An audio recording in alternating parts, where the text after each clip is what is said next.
ایک شخص نے حضور کی خدمت میں حاضر ہو کے عرض کیا، حضور میں اپنے والدین کی بڑی خدمت کی ہے. اس کو امام حقی نے لکھا ہے. اور جن مراحل سے میں گزرتا رہا ہوں ان مراحل سے میرے ماں باپ گزرے ہیں اور میں نے ان کی خود خدمت کی ہے. آج بیٹے بیویوں پہ کام چھوڑ دیتے ہیں کہ بیوی خدمت کرے گی. احسان دانش کہتا ہے کہ میں نے اپنی بیوی کو ہاتھ نہیں لگانے دیا. میں نے کہا میرے ماں باپ ہے، یہ خدمت اور کوئی حاصل کیوں کرے، یہ تو میں حاصل کروں گا. تو ساری خدمت میں نے خود کی. جس طرح انہوں نے نوالے توڑ توڑ کے میرے منہ میں ڈالے، میں نے بھی حضور ایسے کیا.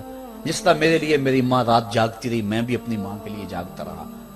جن مراحل سے میرے لیے وہ گزرے تھے، اتفاقاً میرے حالات، میرے ماں باپ کے حالات ایسے پیدا ہو گئے کہ میں نے اسی طرح اپنے ماں باپ کی پرورش کی ہے اور میں اپنے ماں باپ کی جو ہے وہ میں نے خدمت کی ہے. تو کیا میں نے اپنی ماں کا، اپنے باپ کا حق ادا کر دیا ہے؟ تو حضور نے ارشاد فرمایا، تو نے ایسے ہی خدمت کی ہوگی، لیکن جب تیری خدمت تیری ماں کرتی تھی تو ساتھ ساتھ تیری زندگی کی دعائیں مانگتی تھی. اور جب باپ بوڑھا ہو گیا تھا، ماں بوڑھی ہو گئی تھی، آزاد شل ہو گئے تھے، فالج میں مبتلا تھے، تو ان کے لیے زندگی کی دعائیں تو نہیں مانگتا تھا. تو یہ کہتا تھا اللہ انہیں پردہ دے دے. تیری ماں نے تو کبھی تیرے لیے پردہ نہیں مانگا تھا. بیٹا لولا ہو، بیٹا لنگڑا ہو، ماں کبھی نہیں کہتی بیٹے کو ڈاکٹر جواب دے دیں.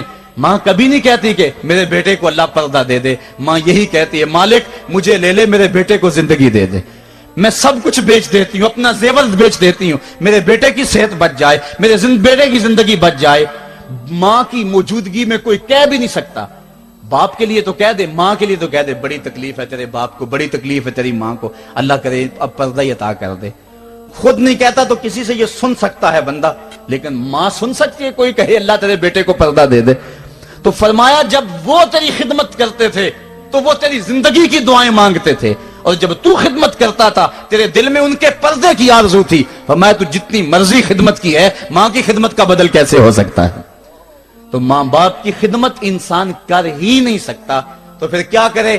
عرض کرے اللہ میں تو خدمت نہیں کر سکتا، تو ان کے اوپر رحم فرما دے.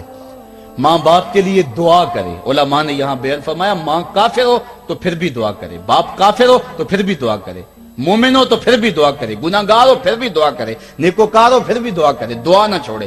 حضرت ابو ہریرہ رضی اللہ تعالیٰ عنہ فرماتے ہیں میری ماں کافرہ تھی اور میں حضور کا غلام، اور ماں ہر وقت اپنی دھن میں اور میں اپنی دھن میں ہوں. حضرت ابو ہریرہ کے بھائی کوئی نہیں ہے، باپ فوت ہو گئے ہیں، بہن کوئی نہیں ہے، ابھی شادی بھی نہیں ہوئی، دنیا پہ رشتے کوئی نہیں سوائے ماں کے.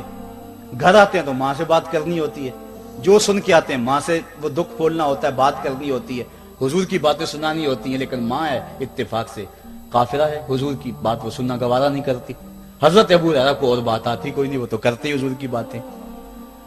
ایک دن حضور کی بات چھیڑی، ماں کی زبان سے کوئی جملہ ایسا نکلا جو سخت تھا، گوارا نہ ہوا، چھوڑ دیا گھر کو. ماں تیری عظمت کو سلام، لیکن رسول اللہ کے مقابلے میں تیری کوئی شان نہیں ہے. گھر سے نکلے، لیکن نکلے تو پاؤں ڈگمگا رہے تھے کہ دنیا پہ ایک ہی رشتہ تھا وہ بھی جاتا رہا. چند قدم چلے تو دل میں خیال آیا سارے دکھوں کا جو مداوع کرتا ہے مساقہ کی بارگاہ میں یہ دکھڑا کیوں نہ بیان کر دو. دریائے رحمت جوش میں تھا، وہ دلوں کی حالتیں بوجھ لینے والے آقا نے پوچھا ابو ہریرہ کیا ہے؟ عرض کی حضور میری ماں کی ہدایت کے لیے دعا کر دو. یہ کہا اور پھوٹ پھوٹ کے رونے لگے. حضور نے فوراً ہاتھ اٹھا دیے اور مسلم کے لفظ ہیں اللہ مہد ام ابی ہریرہ تا، اے اللہ ابو ہریرہ کی ماں کو ہدایت عطا کر دے. بس یہ بات سنی حضرت ابو ہریرہ کا چہرہ کھل اٹھا، اپنے گھر کو دوڑ لگا دی. کوئی رستے میں ملا، کہا ابو ہریرہ اتنی تیز تو تم کبھی نہیں دوڑتے تھے، آج کیا ہوا؟ اتنی تیز تیز کیوں دوڑ رہے ہو؟ کہا آج ہی تو دیکھنا چاہتا ہوں کہ گھر پہلے میں پہنچتا ہوں یا میرے آقا کی دعا پہلے پہنچتی ہے. حضرت ابو ہریرہ فرماتے ہیں جب میں گھر پہنچا تو دروازہ بند تھا. میں نے دستک دی، اندر سے آواز آئی بیٹا ٹھہرو میں آتی ہوں. کہا اس لہجے کو جان گیا، اس میں محمد کی بولی بول رہی ہے. کہا تھوڑی دیر کے بعد میری ماں آئی، تازہ غسل کی وجہ سے اس کے بالوں سے پانی کے قطرے ٹپک رہے تھے اور میری ماں زنجیر کھول رہی تھی، اس کے لبوں پہ شہادت کا کلمہ جاری تھا. تو والدین کے لیے مغفرت کی دعا کرتے رہیں، والدین کی بخشش کی دعا کرتے رہیں. والدین جب دنیا پہ ہوتے ہیں تو اللہ کی رحمت کا گھنا سایہ ہوتے ہیں، لیکن جب دنیا سے چلے جاتے ہیں ان کی قبر سے بھی فیض ملتا ہے اور سکون اور طمانینت ملتی ہے. والدین فوت ہو جائیں تو ان کے حق ختم نہیں ہو جاتے. بلکہ حدیث میں آتا ہے 4 حق ایسے ہیں والدین کے جو مرنے کے بعد بھی اولاد کے ذمہ باقی رہتے ہیں۔ الصلاۃ، ان کے اوپر نماز جنازہ پڑھی جائے۔ دوسرا حق الاستغفار لہم، ان کے لیے بخشش کی دعا کرتے رہی جائے، مسلسل دعا کی جائے بخشش کی ان کے لیے۔ اور ایک روایت میں نے پڑھا ہے اگر کوئی بندہ اس کے والدین حالت ناراضگی میں فوت ہو گئے، والدین ناراض تھے، موقع نہ مل سکا منانے کو اور والدین فوت ہو گئے، تو حدیث میں آتا ہے کہ وہ کثرت کے ساتھ، ایک تو اپنی خالہ کے ساتھ، ماں اگر فوت ہوئی ہے تو باپ ہوئی ہے تو باپ کے بھائیوں کے ساتھ اس نے سلوک کرے، باپ خوش ہوگا۔ دوسرا کثرت کے ساتھ اپنے والد کے لیے استغفار، والدہ کے لیے استغفار کرتا رہے۔ جب کثرت سے استغفار ہوتا رہے گا تو اس کے والدین راضی ہوں گے، اللہ اس کے گناہ کو معاف فرما دے گا۔ دوسرا حق والدین کا یہ ہے استغفار لہم، ان کے لیے بخشش کی دعا کی جائے، حدیث میں آتے ہیں۔ تیسرا حق بر الاصدقاء، ماں کی سہیلیوں، بہنوں اور رشتہ داروں کے ساتھ، اور باپ کے دوستوں، بھائیوں اور رشتہ داروں کے ساتھ اس نے سلوک کیا جائے۔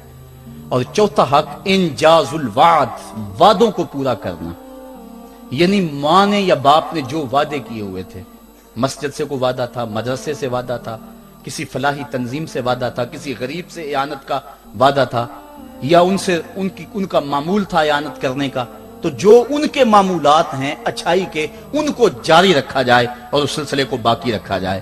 تو یہ 4 حق ایسے ہیں جو والدین کے مرنے کے بعد بھی اولاد کے ذمہ باقی رہتے ہیں۔ اللہ کے حبیب صلی اللہ علیہ وسلم کے والد اس وقت انتقال کر گئے تھے جب حضور شکم مادر میں تھے، والدہ اس وقت انتقال کر گئی جب عمر 6 سال تھی۔ ابوا کی ریت کے ٹیلے ہیں، مدینہ المنورہ سے واپسی ہے، حضرت آمنہ، حضرت ام ایمن اور حضور، 3 نفوس پہ مشتمل یہ قافلہ ہے، 2 اونٹ ہیں۔ حضرت آمنہ کو بخار ہو گیا، جان گئی کہ یہ میرا بخار جان لیوا ثابت ہوگا، ام ایمن کو بلایا، حضور کا ہاتھ پکڑ کے ان کے ہاتھ میں دیتے ہوئے کہا ام ایمن میرے اس بیٹے کو بحفاظت امیر قریش عبد المطلب تک پہنچا دینا۔ اور پھر اپنے بیٹے کو پاس بٹھایا، سر پہ ہاتھ رکھا، پیار کرنا چاہا اور کوئی باتیں کرنا چاہیں، لیکن ضبط کے سارے پیمانے ٹوٹ گئے، آنکھوں سے آنسو نکلنے لگے۔ بیوہ ماں نے جب اپنے در یتیم کے سر پہ ہاتھ رکھا تو پھر عرب کی ریت کے ذرے بھی رونے لگے۔ سیدہ آمنہ نے روتے ہوئے چند جملے کہے جو ابن حشام نے محفوظ کیے، کہا بیٹا ہر نئی چیز نے پرانی ہو جانا ہے اور ہر باقی نے فنا ہو جانا ہے، میں بھی جا رہی ہوں، وہ ذکری باق، لیکن میرا ذکر نہیں مٹے گا، وہ ولد تو تہرا، اس لیے کہ تیرے جیسا پاکیزہ بیٹا چھوڑ کے جا رہی۔ جن ماؤں کے بیٹے اتنے اچھے ہوں ان ماؤں کا تذکرہ نہیں مٹا کرتا۔ یہ جملے کہے اس کے بعد حضرت آمنہ نے آنکھیں بند کر لیں۔ حضور علیہ الصلوۃ والسلام اپنی ماں کے جسد پہ پھوٹ پھوٹ کے روئے، ریت کے ٹیلے میں ماں کی تدفین کی، اوپر مٹی انڈھیل دی، آنسوں کا چھڑکاؤ کیا۔ آج ہو بھی کیا سکتا تھا، مدینہ تو رسول میں حضور کی والدہ فوت ہوتی تو آقا کریم کے لیے، ماں کے لیے کتنے صحابہ جنازے میں آتے، کتنے لوگوں کا ہجوم ہوتا، جنت سے فرشتے بھی پھول لے کر آتے، لیکن آج نہ کوئی جنازے میں شامل ہے۔ وہ کیا کسی نے کہا تجھے کن پھولوں سے ہم کفن دیں، تو جدا ہی ایسے موسموں میں ہوا جب درختوں کے ہاتھ پھولوں سے خالی تھے۔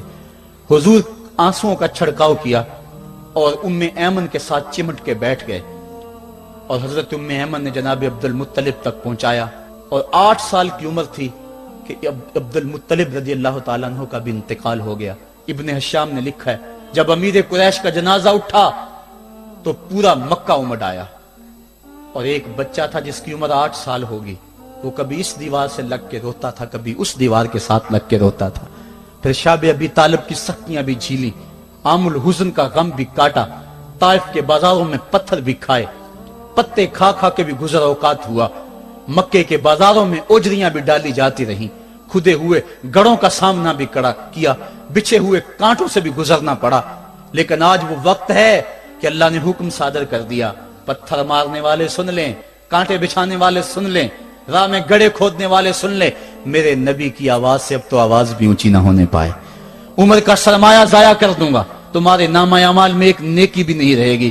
اگر نبی سے ملنا چاہتے ہو ڈائریکٹ نہ آ جاؤ، پہلے گھر جاؤ، پھر کوئی چیز لو، پھر بازار جاؤ، کوئی فقیر ڈھونڈو، اس کو صدقہ کرو، پھر میرے نبی کی چوکھٹ پہ آؤ، تمہیں پتا چلے کس چوکھٹ پہ آ رہے ہیں۔ ادب کے ضابطے سکھائے، خبردار